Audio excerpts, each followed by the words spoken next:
السلام عليكم ورحمة الله وبركاته. ازيكم حبايبي؟ عاملين ايه؟ رب تكونوا بألف صحة وبألف خير.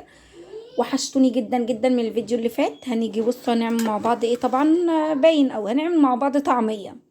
انا عندي هنا الكبة بتاعتي الجميلة دي اللي هتبقى القايمة بالواجب بصراحة. هنا عندي نص كيلو فول مدشوش كده منقوع بمية دافية، علشان لو هتخليه ساعة اتنين ان هو ايه يفضل بصوا معاكم بالحباية اللي هي تكون طرية كده تتكسر بسهولة. انا عايزاها ايه؟ طرية، مش عايزاها ناشفة. عندي هنا تعالوا نتعرف بقى عن مكونات الطعمية. عبارة عن ايه؟ عن فلفلاية رومي كده، عايزة تحطي حار مفيش مشكلة، يا حبذا يعني. هنا فصين التوم دول اختياري مش اجباري. عندي هنا بصلايه كده كبيرة متقطعة كده مكعبات.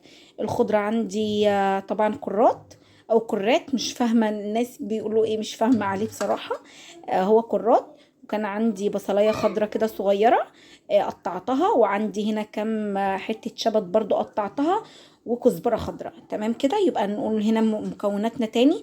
توم، بصل، توم، عفوا، توم، فلفل اخضر، بصل، هنا الخضرة عبارة عن شبت، كزبرة، كرات، بصلاية خضرة.